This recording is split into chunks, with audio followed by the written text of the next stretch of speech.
তো হ্যালো বন্ধুরা, প্রথমে আগে এই ভিডিওটি দেখো। भाई कौन गवार लोग इस देश की सरकार को चला रहे हैं। अभी 2 हफ्ते पहले एक ईरानी वॉरशिप इंडिया आई और इंडियन नेवी के साथ उसने विशाखापट्टनम में जॉइंट नेवल एक्सरसाइज की। ये लोग हमारे गेस्ट थे और हमारे इनविटेशन पर इंडिया आए थे, लेकिन जब ये लोग वापस ईरान के लिए लौट रहे थे तो अमेरिका ने इंडियन ओशन में घुसकर इस वॉरशिप को उड़ा दिया। 87 लोग मारे जा चुके हैं अभी तक और करीब 60 लोग गायब हैं। ये कितनी सीरियस और एम्बेरसिंग सिचुएशन है हमारे लिए। पहली बात, इंडियन ओशन इंडिया के इन्फ्लुएंस वाला एरिया है और यहाँ पर आकर किसी दूसरे देश के द्वारा अटैक करने का मतलब है इंडिया के लिए खुला चैलेंज। पर कुछ मोदी भक्त कह रहे हैं कि इंडिया का इलाका तो 12 नॉटिकल माइल तक ही है, बाकी दिनों में तुम विश्वगुरु बन जाते हो, चुनाव के टाइम पर सुपर पावर बन जाते हो, बजट के टाइम पर तुम ट्रिलियन की इकोनॉमी बन जाते हो, लेकिन जब इंडिया पर रियल थ्रेट हो तो इनकी चड्डी सिकुड़कर 12 नॉटिकल माइल की रह जाती है। भाई कुछ भी डिफेंड करने से पहले अपने प्रधानमंत्री के ही ट्वीट देख लो कि इंडिया इंडियन ओशन का नेट सिक्योरिटी प्रोवाइडर है। इसका केवल 12 नॉटिकल एरिया ही हमारा नहीं है, बाकी एरिया भी हमारे इन्फ्लुएंस वाला एरिया माना जाता है। इसके बावजूद अमेरिका हमारे इलाके में घुसकर हमारे ही गेस्ट को मार दे रहा है। क्या कोई अमेरिका, रूस या चाइना के ओशन एरिया में जाकर ऐसे ही अटैक कर सकता है? इसके बाद क्या ये देश यही कहते हैं कि हमारा इलाका तो केवल 12 नॉटिकल एरिया तक का है? शर्म करो थोड़ी सी। जो लोग हमारे यहाँ गेस्ट बनकर आए थे, हमारे इन्विटेशन पर आए थे, वो लोग लास्ट बनकर जा रहे हैं और हमारे प्रधानमंत्री अभी तक कंडेम तक नहीं कर पा रहे, निंदा तक नहीं कर पा रहे। भाई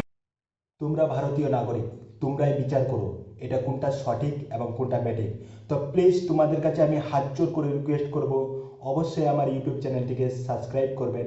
এরকম আমি ছোট্ট ইউটিউবার, যদি ভালো লাগে তো আমাকে সাপোর্ট করো। তোমাদের একটা একটা সাবস্ক্রাইবে আমাকে আমার মনের মধ্যে অনেকটা জোর আনবে।